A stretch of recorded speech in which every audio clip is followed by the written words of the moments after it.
Hi friends, അസ്സലാമു അലൈക്കും. പുതിയൊരു വീഡിയോയിലേക്ക് എല്ലാവർക്കും സ്വാഗതം. അപ്പോൾ വീഡിയോ ഇഷ്ടമായി ലൈക്ക് ചെയ്യാനും സബ്സ്ക്രൈബ് ചെയ്യാനും മറക്കല്ലേ.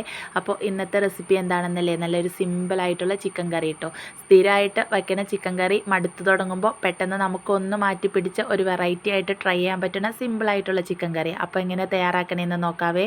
ആദ്യമേ തന്നെ ചിക്കനൊക്കെ കഴുകി വൃത്തിയാക്കി ഒരു പാത്രത്തിലേക്കാക്കി കൊടുക്കാം. അതിലേക്ക് ആവശ്യത്തിന് ഉപ്പ്, മുളക് പൊടി, മഞ്ഞൾപ്പൊടി, ഒരു 2 ടീസ്പൂൺ മല്ലിപ്പൊടി, ഗരം മസാല ഇത്ര ഇട്ടിട്ട് ചിക്കൻ നന്നായിട്ടൊന്ന് തിരുമ്മി മാറ്റി വെക്കാം കേട്ടോ.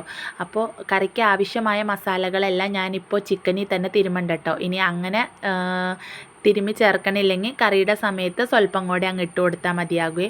പിന്നെ ഒരു 2 വലിയ സവാള ചെറുതായിട്ടൊന്ന് അരിഞ്ഞെടുത്തിട്ടുണ്ട്. ഒപ്പം 2 ചെറിയ കഷ്ണം ഇഞ്ചിയും ഒരു 5-6 അല്ലി വെളുത്തുള്ളി കേട്ടോ. അതൊന്ന് ചതച്ചെടുക്കാനാണ്.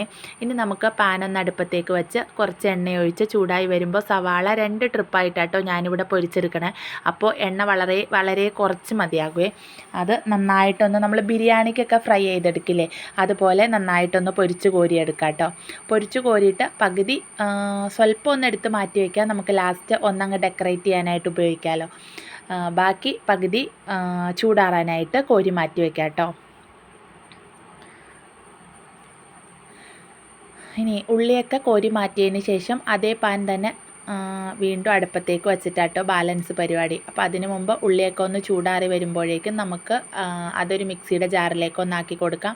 ഒപ്പം ഒരു പിടി മല്ലിയിലയും ഒരു 5-6 കാഷ്യൂനട്ടും ഒരു 2 ഐസ് ക്യൂബും കൂടെ ഇട്ട് ഇത് നല്ല പേസ്റ്റായിട്ട് ഒന്നങ്ങ് അരച്ചെടുക്കണം കേട്ടോ.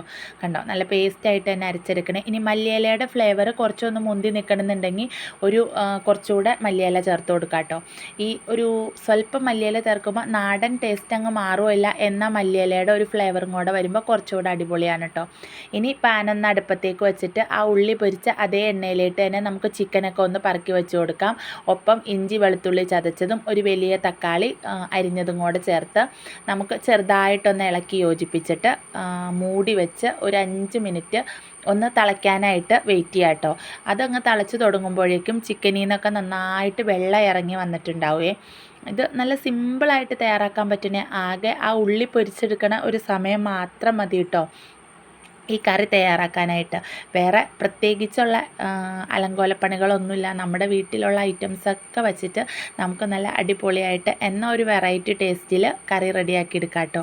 അപ്പോൾ അതേ മൂടിയൊക്കെ വെച്ച് കഴിഞ്ഞപ്പോഴത്തേനും ചിക്കനിൽ നിന്ന് നന്നായിട്ട് വെള്ളമൊക്കെ ഇറങ്ങി വന്നിട്ടുണ്ട് കേട്ടോ. ഇനി വീണ്ടും മൂടി വെച്ച് നമുക്കതങ്ങ് വേവിച്ചെടുക്കണം. അപ്പോൾ ഒരു 2-3 വട്ടം ഇളക്കി കൊടുത്ത് ചിക്കൻ ഒരു 1/4 വേവായി കഴിയുമ്പോഴേക്കും നമ്മൾ ആദ്യം അരച്ച് വെച്ചിട്ടില്ലേ, ആ അരപ്പ് ഇതിലേക്ക് ചേർത്ത് കൊടുക്കണം കേട്ടോ. അരപ്പ് ചേർത്തിട്ട് സ്വല്പം മാത്രം വെള്ളം ഒന്ന് ഒഴിച്ച് മിക്സിയുടെ ജാറും ഒന്ന് കഴുകി അതിലേക്ക് ഒഴിച്ച് കൊടുക്കാം കേട്ടോ. ശേഷം ഒന്നോടെ ഒന്ന് ഇളക്കി യോജിപ്പിച്ച് മൂടി വെച്ച് ഒരു 5 മിനിറ്റും കൂടെ അരപ്പും ചിക്കനും എല്ലാം ഒന്ന് യോജിച്ച് സെറ്റായി വരണ വരെ ഒന്നങ്ങ് തിളപ്പിക്കാനായിട്ട് വെക്കാം കേട്ടോ. ഒരു 5 മിനിറ്റോടെ കഴിയുമ്പോഴത്തേനും ചിക്കൻ വെന്ത് സെറ്റായിട്ടുണ്ടാവും. ഇപ്പം ഉപ്പൊന്ന് നോക്കിയിട്ട് പാകം അല്ലെങ്കിൽ സ്വല്പം ഉപ്പും കൂടെ ചേർത്ത് കൊടുക്കണേ. പിന്നെ ആദ്യമേ തിരുമ്മി വെച്ചപ്പോൾ ഞാൻ ഫുൾ മസാലയും ചേർത്തുകൊണ്ടാണ് കേട്ടോ പിന്നെ അതിലേക്ക് മസാല ചേർക്കാറുണ്ട്. നിങ്ങൾ അങ്ങനെയല്ല ചെയ്യണമെങ്കിൽ ആ അരപ്പ് ചേർക്കണതിന് മുമ്പ് തന്നെ കുറച്ച് മസാലകളെല്ലാം കൂടെ അങ്ങ് ചേർത്താൽ മതി കേട്ടോ. ഇനി കറിയൊക്കെ വെന്ത് സെറ്റായി വരുമ്പോൾ തീ നമുക്കങ്ങ് ഓഫ് ചെയ്തിട്ട് ആദ്യം മാറ്റി വെച്ചിട്ടുള്ള ആ ഉള്ളി ഉണ്ടായിരുന്നില്ലേ, അതങ്ങ് സ്വല്പം മുകളിലിട്ട് കൊടുക്കാം. ഒപ്പം കുറച്ച് മല്ലിയിലയും ഇട്ട് കൊടുത്തിട്ട് ഞാനിവിടെ ഒരു 2-3 നല്ല ബട്ടർ മുളകും കൂടെ ഇടണ്ട കേട്ടോ. ഈ ഒരു മുളക് നല്ല ടേസ്റ്റാണ്, അപ്പോൾ ഒരു ഭംഗിയാണ്, നല്ല അടിപൊളിയാട്ടോ. അപ്പോൾ അതേ കറി സിമ്പിളായിട്ട് റെഡി ആയില്ലേ, പെട്ടെന്ന് തന്നെ പരിപാടി കഴിഞ്ഞു. പക്ഷേ കാണും കൂട്ട് തന്നെ നല്ല ടേസ്റ്റുമാണ് കേട്ടോ. അപ്പം, പുട്ട്, ചപ്പാത്തി, ചോറ് എല്ലാത്തിൻ്റെയും ഒപ്പം ഒരുപോലെ പോകും. അപ്പോൾ സ്ഥിരമായിട്ട് ചിക്കൻ കറി വെച്ച് മടുത്തിരിക്കുന്നവർ ഇതുപോലെ ഒന്ന് ട്രൈ ചെയ്ത് നോക്കിക്കോ. സിമ്പിളല്ലേ, പെട്ടെന്ന് തയ്യാറാക്കാനും പറ്റും. അപ്പോൾ വീഡിയോ ഇഷ്ടമായ ലൈക്ക് ചെയ്യാനും അതുപോലെ സബ്സ്ക്രൈബ് ചെയ്ത് സപ്പോർട്ട് ചെയ്യാനും മറക്കല്ലേ. നിങ്ങളുടെ അഭിപ്രായങ്ങൾ കമൻറ്റായിട്ടും അറിയിക്കണം കേട്ടോ. വീണ്ടും നല്ല വീഡിയോയിൽ കാണാം. ബൈ.